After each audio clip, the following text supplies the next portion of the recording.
Give San Diego State a ton of credit. I thought they had a great game plan. That's an NCAA tournament team, if I've seen one. Very deep, big, strong, physical.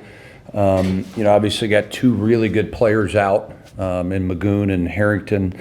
Both those kids are really, really good. So I think they're an NCAA tournament team. Really want to shout out the Herd, to be honest with you. Came here last night. I saw two kids that had been here since Wednesday night after the Wyoming game. So I made a call to Cam Walker and I asked him to let the kids in early this morning. Instead of 9:45, let's go 9:15 or 9 o'clock. We've got kids that have been camping for 3 days in 25, 30-degree weather, and the Herd kindly declined. They said they're tougher than that.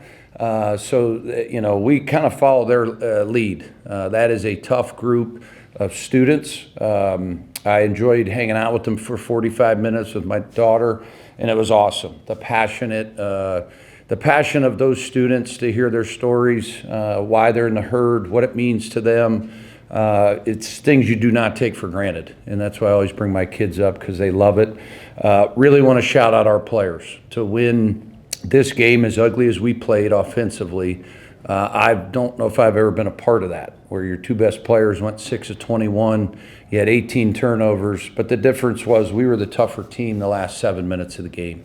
To out-rebound a Brian Dutcher team by 15 is a ultimate test of what you guys just talked about, character, and our kids have that. We have a unbelievable belief in each other, and it's we over me. And a lot of kids really rebounded the ball tonight. That toughness, Coach, where does it come from this program? Yeah, I mean, you got to drive it every day. It's details, fundamentals. It's Mason Falslev, Carson Templin. We've been through the battles, right? Like I know those guys like the back of my hand. Sometimes I don't have to say anything at practice. They look at me, I look at them. We have an unbelievable relationship. When we need to turn things up, we do. I think it starts with those guys and Drake and Jordy Barnes and Tucker Anderson. Just the connectivity of our group is pretty special, and that's something we never want to lose here. Going back to the first half, there was a series of whistles and no calls that seemed to go against your team, and with the offensive struggles as well. How do you look at your group and how much do you appreciate that? Yeah, I mean, withstand that. Yeah, I mean, we just tell everybody, like, nobody cares. Nobody cares about the whistle. Nobody cares about that kind of stuff. You got to play through it, figure it out, problem solve throughout the game. Thought our guys did an unbelievable job in timeouts. None of the coaches panicked. We have really last year, we took a lot of heat about our defense, but I don't see anybody writing anything negative about the defense, right? Like this is a story about how good our defense was tonight. Everybody talks about Coach Calhoun's offense and Utah State's offense, but we held them to 66. This is a team that's been averaging 79 points a game over the last 5 games. They got real players. This headline should be all about the Aggie defense and the Aggies' toughness and in the Herd's toughness for 3 days out in that cold. Both halves kind of followed a similar flow where San Diego State took a lead in the middle of the half, and then you guys closed out strong. What did you see from both those halves where you went down, then you just powered through? Yeah, I mean, we just couldn't get rhythm. That's a test to Dutch. That's a test to his staff, but really, more importantly, their game plan. They had a really good game plan. They switched with the 5. It took us forever to figure that out. We finally figured it out. There's a couple big plays, right? We came out of a timeout. We run a play called thumbs out keep. Mason comes off. We get a back screen for Drake and a ball screen for Mason. Well, we countered it in the huddle. We had never done it. So we ball screened Mason and KT, but KT went and set the biggest screen in the game. When MJ made that 3, that was something we never run. There was a couple of those. Adlan Alameen's growth, right? His development was incredible today. He's just getting better and better. I thought Elijah Perryman, Zach Keller, really a group effort, but there was just no rhythm to the game, Jason. I mean, like the first 9 or 10 minutes, I mean, that was rough, and to stay the course and not to get frustrated. this was a really big win for us. So when we had to have, if you want to play in the NCAA tournament, you got to win your home games, right? Like you have to win your home games. And now it don't get any easier because we're going to one of the best venues in all of the country. Coach, you touched on it a little bit in your opening statement about how it was kind of grinding it out till the second half. From your perspective, what changed in that second half? Yeah, I mean, we kind of figured out how to attack the 5. I thought we made better decisions. I don't think we had too many, maybe one turnover the last 8 minutes. Do we have any? I thought ball security was critical the last 8 minutes. They didn't turn us over.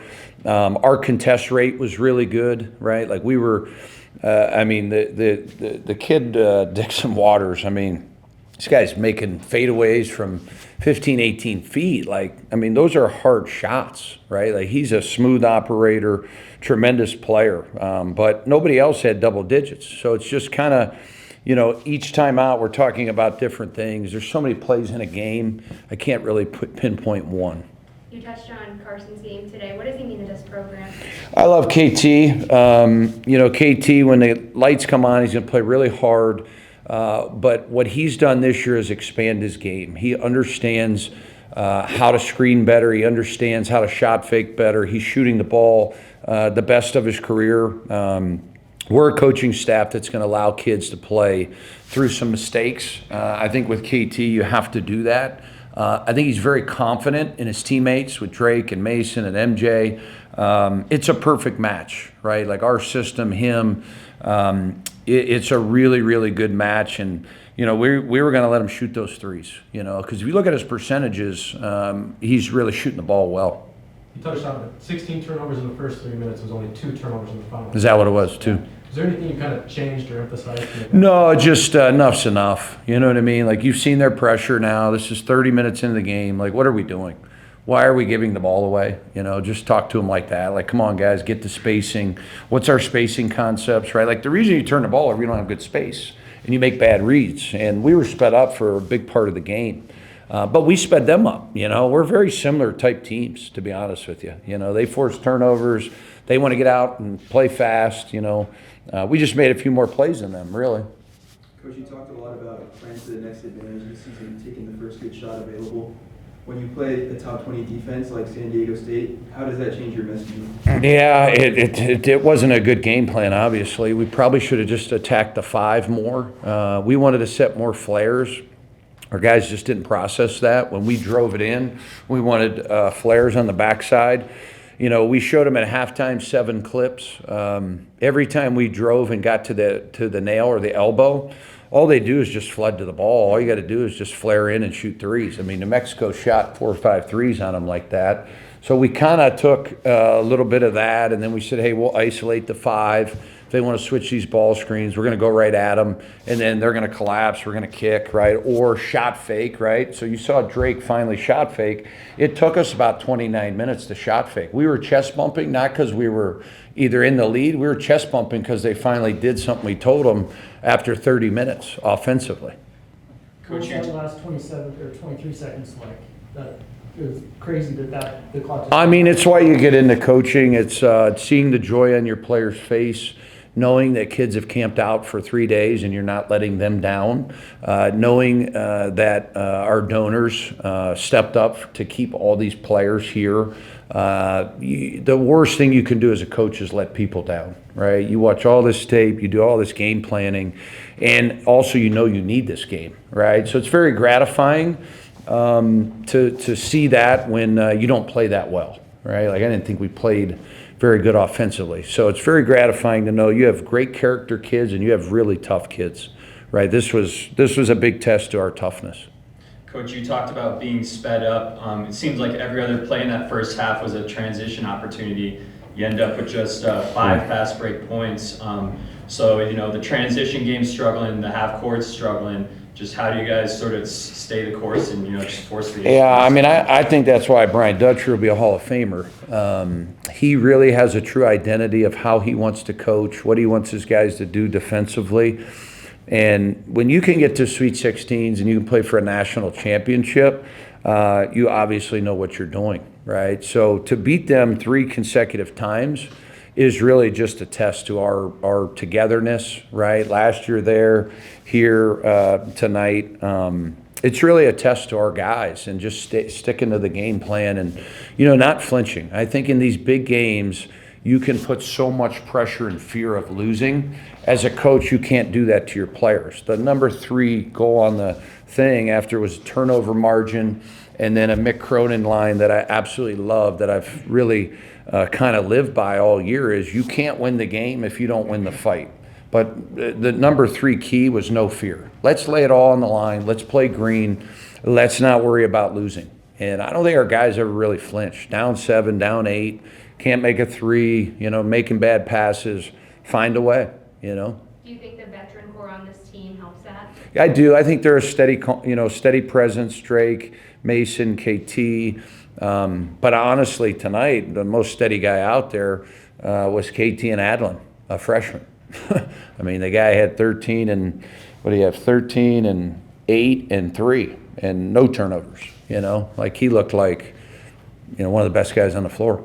Then with Drake, really started slow, bad 30 minutes, was really struggling with Yeah. turnovers. What changed for him in that last Yeah, just trying to give him confidence. Drake, listen, here's what I tell him. When you're the point guard or the quarterback, it is the hardest position on any team, right? So we heard yesterday from Jordan Love.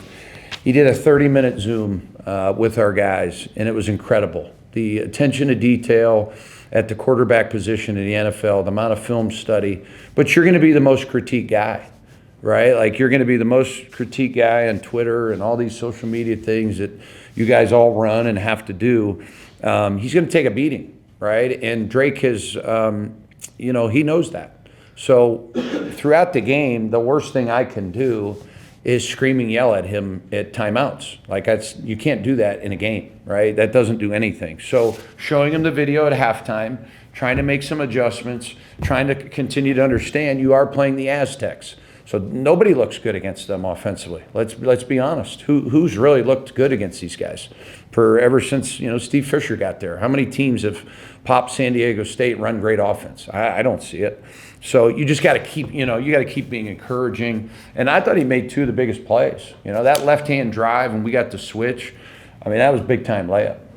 Made a big time free throw. So he's our guy and EP and but even Jordy Barnes, man, the guy is on the bench telling Elijah Perryman and telling Drake, hey, here's what's going on, right? Like the late kickouts on those flares, we're missing those guys, San Diego State does a great job of fouling, contesting around the rim without fouling. You guys kind of seem to struggle with that early and be looking for whistles. So it kind of adjusts. You mentioned, no one cares, but what do you see from them? Yeah, we finally got to 2. We finally kicked out. We brushed, when they're going to switch like that, you have to brush them.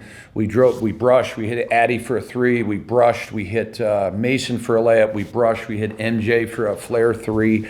We had things in the arsenal that, we probably should have went to earlier. But best shot blocking team in the league. I mean, they are athletic, intimidating, and they didn't even have Magoon, right? So that's what they do, man. You dribble the ball in there, you try to get layups, they're going to try to block it. So you can't keep going in there over and over. You got to play off 2 feet. You got to pivot. Respacing was really out of whack for a while. You have to respace and get an outlet behind the ball. We say, we got to have 3 outlets, 1 in front, 1 behind, kind of 1 on the side. And we just didn't have outlets tonight.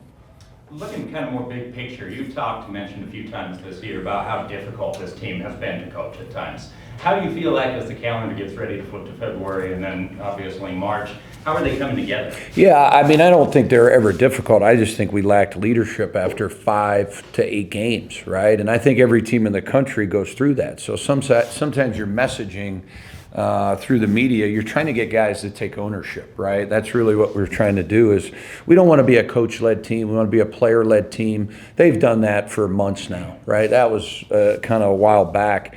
I feel like that, you have to go through some struggles, right? Like you got to lose some games. You got to have, some gut punches to see what type of people you have, what kind of, character you have. Obviously, we've answered the bell, right? Obviously, we answered the bell at Colorado State. You beat a great San Diego State team. You beat a Wyoming team after 2 losses.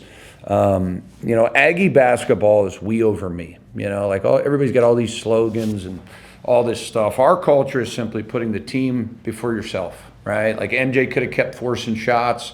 Mace could have kept forcing shots. What'd they do? We threw the ball inside to KT. We made the winning plays, and that's a team that's starting to come together at the right time. As Stu Moore always says, the coaching is really important, the subs and all that stuff. But February, character, toughness, and players make plays. That was his message last Friday. Players got to make plays in February. And we got a lot of guys that can do it.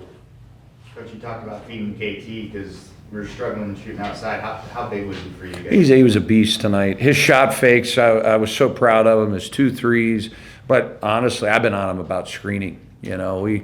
It's funny, Eric Daniels down at Utah was on my staff last year. He's like, yeah, you got to get KT screening better. So I told KT the other day at practice, I said, hey, ED says you got to screen better.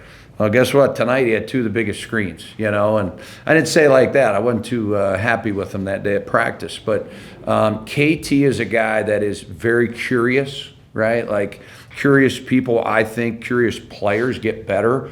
When you have a lot of answers, you don't get any, you think you know everything. That ain't him, and he's constantly curious and wanting to know more about the game and more about life. And, tonight, if we don't have him, we don't win the game.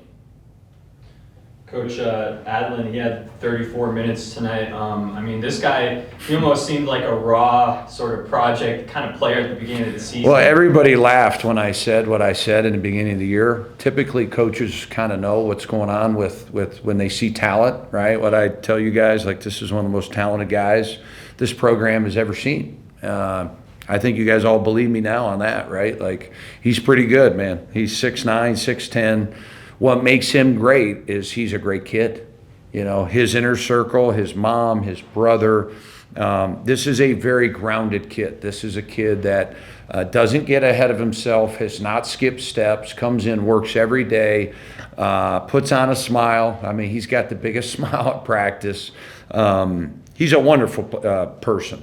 Like his mom is awesome. That's why we're good, guys. The unsung heroes are the parents.